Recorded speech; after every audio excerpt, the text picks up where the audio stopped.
কে আমি বর্ণনা করব।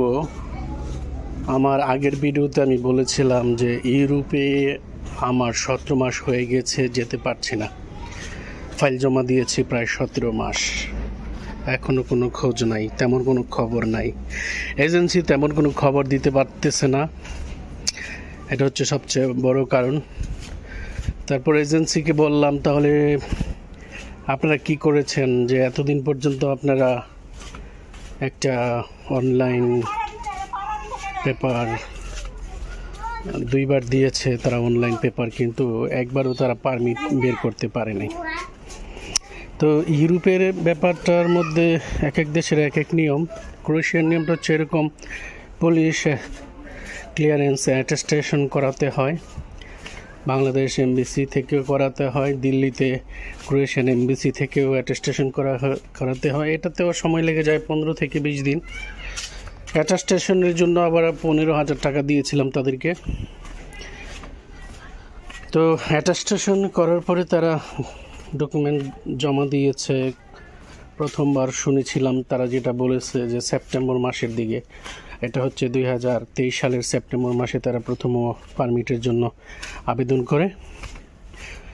তখন নাকি পারমিট ক্যান্সেল হয়ে যায়। আবার তারা ডিসেম্বরের শেষ দিকে অ্যাপ্লাই করে, সেটাও নাকি আবার ফেব্রুয়ারির দিকে ক্যান্সেল হয়ে যায়। ফেব্রুয়ারি কিংবা মার্চের দিকে অ্যাপ্লাই করে, সেটাও আবার ক্যান্সেল হয়ে যায়। আর ক্যান্সেল হওয়ার কারণটা তাদের কাছে আমরা জিজ্ঞাসা করেছিলাম। আমরা বলতে আমি আমার বন্ধু সাইফুল দুইজন একসাথেই জমা দিয়েছিলাম। প্রতিবার দুইজনকে একসাথেই বিভিন্ন সিটিতে জমা দিয়েছিল তারা। এজেন্সির যেরকম সুযোগ সুবিধা, যেখানে সুযোগ, আমরা বলিনি তাদেরকে আমাদের জাগরেবে দিতে হবে বা অমুক সিটিতে দিতে হবে, এরকম না। তারা যেভাবে দ্রুত নিতে পারে সেভাবেই তাদেরকে বলেছিলাম, যে কোনো সিটিতে তারা দিতে পারে। কিন্তু সাইফুল আর আমারটা জমা দিয়েছে। সর্বশেষ তারা জানিয়েছিল যে কী কারণে পারমিট দেরি হচ্ছে। মূলত বেসিক্যালি যেটা কারণ হচ্ছে, তারা যখন অ্যাপ্লাই করার পরে তারা জানতে পারে বাংলাদেশি কয়েকজন ওইখানে অলরেডি নেওয়ার পরে সেই লোকগুলো পালিয়ে ইতালি বা ইউরোপের অন্য কোনো দেশে চলে যায়। আর যার কারণে তারা পরবর্তীতে এই পারমিটগুলো ক্যান্সেল করে দেয়।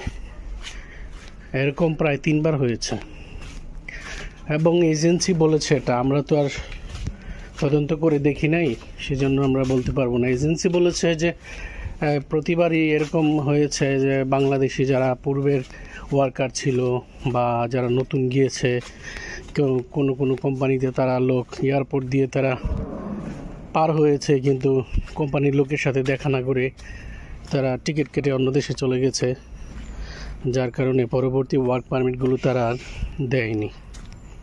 যার কারণে এরকম সমস্যা হয়েছে। এরকম সমস্যা অনেকেরই হয়েছে। আমি গ্রুপে থেকে অনেকের সাথে পরিচয় হয়েছে। আমাদের নারায়ণগঞ্জের একজন ছিল, মুন্সিগঞ্জের একজন ছিল, নরসিংদীর একজন ছিল, সিলেটের একজন ছিল। এরকম বেশ কয়েকজনের সাথে যোগাযোগ এখনও আছে। তারা কেউ এখনও পর্যন্ত পারমিট পায় নাই।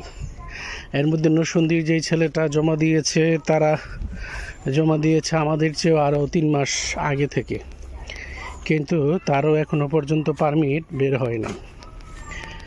তো এই হচ্ছে ঘটনা। এই সব কারণে মূলত পারমিটগুলো বের হচ্ছে না বা কখনো কখনো ক্যান্সেল হয়ে যাচ্ছে।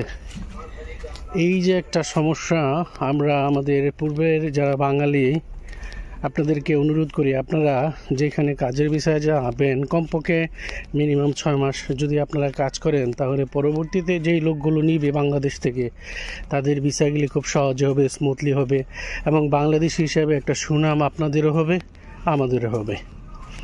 কিন্তু সবাই যদি ওইখানে গিয়ে পালিয়ে যায়, তাহলে কিন্তু পরবর্তী ভিসা দেওয়ার ক্ষেত্রে বা ভিসা পাওয়ার ক্ষেত্রে বিরাট একটা সমস্যা তৈরি হয়।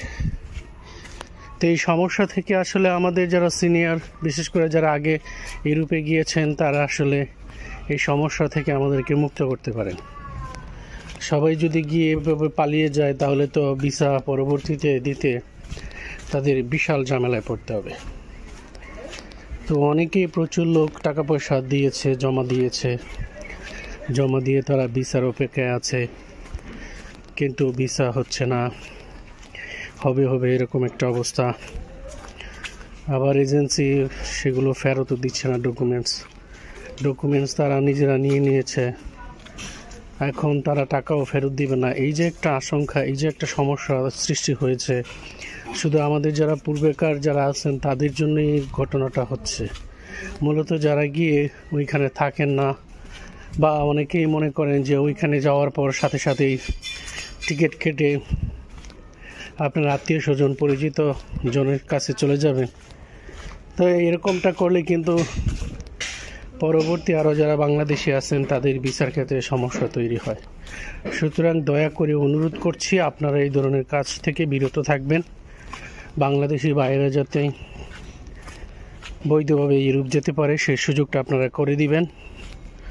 আপনারা এই ধরনের কাজ থেকে বিরত থাকুন, এটা সবার জন্য মঙ্গলজনক হবে। আর না হলে আমাদের যে একটা ক্রোয়েশিয়াতে বা ইউরোপের অনেক দেশে আমাদের চমৎকার একটা ইমেজ তৈরি হয়েছে বাংলাদেশিদের, যে তারা পরিশ্রমী, সেই বিষয়টা কিন্তু আর থাকবে না। সেজন্য আপনাদেরকে হাতে পায়ে ধরে অনুরোধ করছি যে আপনারা ওইখানে থাকেন, পরবর্তীতে যারা আসবে তাদের জন্য ভিসা পাওয়া বেশ সহজ হবে। আর আপনারা যদি পালিয়ে যান তাহলে পরবর্তী মানুষগুলোর জন্য ভিসা পাওয়া বেশ কঠিন হয়ে যাবে। তো আমার মূলত কারণ এটাই ছিল যে বারবার পারমিট ক্যান্সেল হয়ে যাচ্ছিল, অনলাইন হওয়ার পরে সেটা আর হাতে পাওয়া যাচ্ছিল না, কারণ লোকজন পালিয়ে যাচ্ছে, তারা যেই কাজে যাচ্ছে বা যেই কোম্পানিতে যাচ্ছে কোম্পানিতে তারা থাকছে না, এই জন্যই সমস্যাটার সৃষ্টি হয়েছে। তো আমি বলবো আপনারা এই ধরনের কাজ থেকে বিরত থাকুন। ভিসার যেই জোয়ার বইতেছে বর্তমানে, বিশেষ করে ক্রোয়েশিয়া রোমানিয়াতে, এই জোয়ারটা যেন অব্যাহত থাকে।